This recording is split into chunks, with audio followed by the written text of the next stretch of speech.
Saya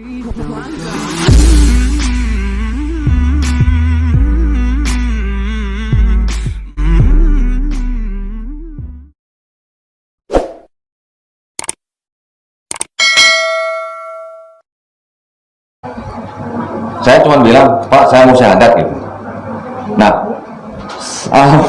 waktu itu saya datang agak malam ya, agak sore begini ya. Saya pikir saya bisa datang langsung syahadat gitu, Pak.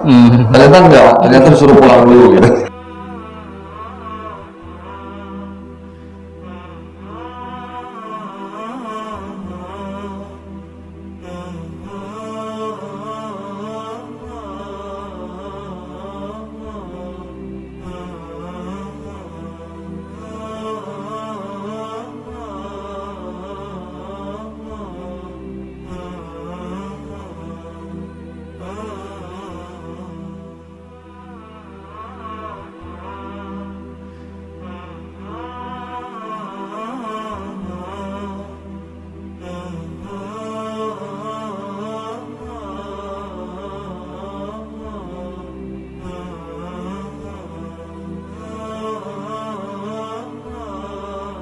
Orang yang mau menggunakan akalnya itu pasti mau apa?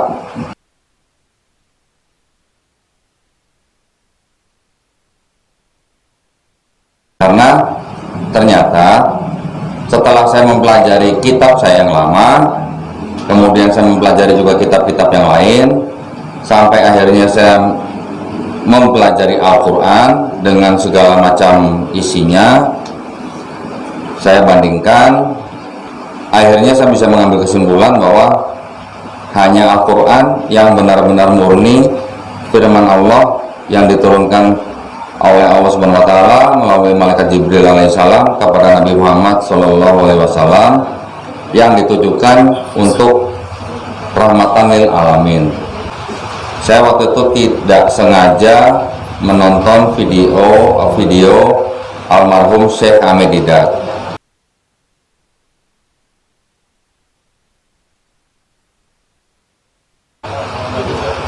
Di dalam video itu beliau memang menceritakan tentang kebenaran Islam ya, atau kebenaran Al-Quran yang diperbandingkan dengan Bible ya.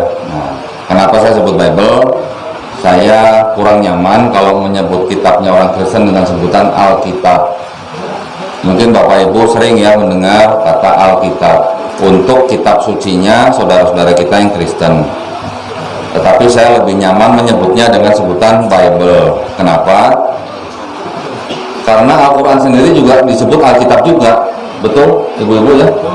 Nah, jadi takut apa namanya salah persepsi atau salah apa namanya pemahaman. Kita sebut saja kitab sucinya saudara-saudara kita yang Kristen dengan sebutan Bible, ya. Atau kalau dalam bahasa Inggris Holy Bible. Nah, almarhum Syekh Ahmed Didat pada waktu itu memang dia bisa menceritakan kesalahan di dalam Bible apa saja, kemudian kebenaran di dalam Al-Quran apa saja gitu ya. Yang mana pada waktu saya menonton, pada waktu saya waktu itu masih menjadi kafir, saya penasaran gitu, kok berani ya ini dai Islam kok berani ngomong begitu gitu ya. Jadi saya ngomong karena penasaran. Saya menonton sambil saya pegang catatan dan saya pegang Bible gitu. Apa yang dia katakan saya buka di Bible.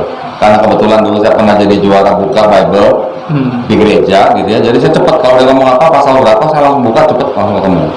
Dan saya sudah sudah familiar gitu ya dengan nama kitab-kitab di dalam Bible. Dia sebut kitab Yeskiel saya langsung buka. Dia sebut Matius saya bisa cepat buka. Nah, apa yang saya temukan, apa yang saya dengar, apa yang saya tonton ternyata kok kayaknya bener ya dia ngomong gitu ya. Tetapi maksud saya begini, apa yang dia katakan saya harus bisa membuktikan dengan cara saya sendiri gitu ya. Ya zaman sekarang kan sudah mudah ya, kita bisa mendapatkan segala macam informasi melalui internet. Jadi setelah saya menonton, saya melakukan riset kecil-kecilan. Lanjut dari Syekh Ahmed Didat, lanjut ke video-videonya Dr. Zakir Naik. Dr. Zakir Naik lebih luar biasa lagi. Padahal Dr. Zakir Naik itu muridnya almarhum Syekh Ahmed Didat. Kalau almarhum Syekh Ahmed Didat belajar kristologi selama 40 tahun, Dr. Zakir Naik cukup 4 tahun. Apa yang dipelajari oleh almarhum Syekh Hamid Hidayat semuanya bisa ditangkap oleh Dr. Zakir Naik selama 4 tahun saja. Kalau almarhum Syekh Hamid Hidayat menceritakan Al-Quran, kemudian Bible masih dalam taraf, walaupun dia belajar segitu lama, tetapi almarhum Syekh Hamid Hidayat belum menyentuh mengenai masalah sains ya, ilmu pengetahuan maksud saya. Dr. Zakir Naik lebih dalam lagi, dia bisa sampai menjelaskan kebenaran Al-Quran dalam bidang ilmu pengetahuan.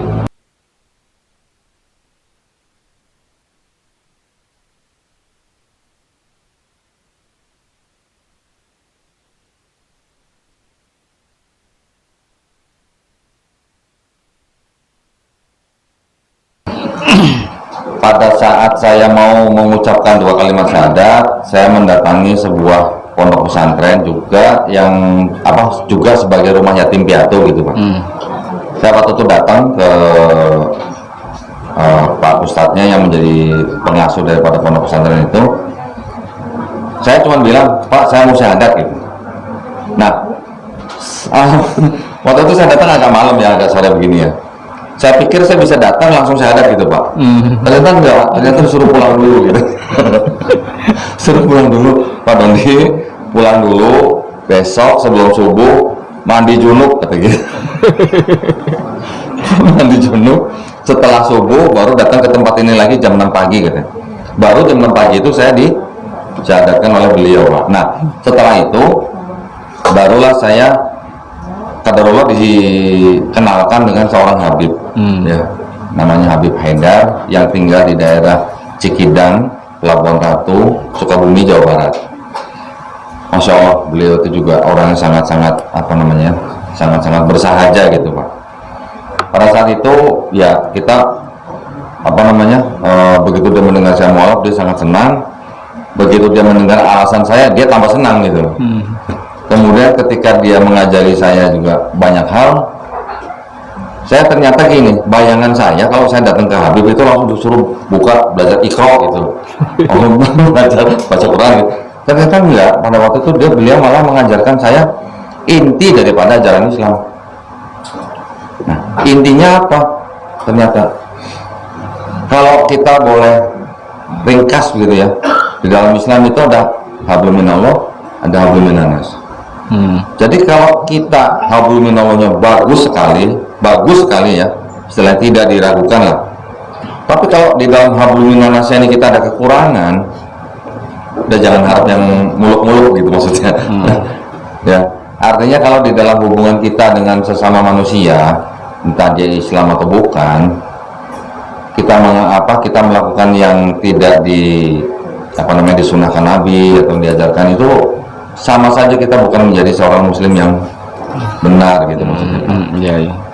Dan bukan cuma manusia ternyata, terhadap semua makhluk hidup, termasuk pohon, termasuk binatang gitu. Saya pertama kali pulang dari Habib tuh, pulang dari Habib gitu ya, nyamuk nempel di tangan saya. Biasanya kalau flites saya gini ya, pulang dari Habib tuh saya malah nggak berani bunuh, paling saya usir gitu. Nah, tapi bukan berarti kita nggak boleh bunuh nyamuk, boleh ya. Tapi maksud saya ajaran dari Habib itu waktu itu luar biasa yang saya tangkap gitu loh. Jadi kalau kita membunuh tanpa alasan, apalagi untuk binatang yang tidak mengganggu, itu juga dilarang.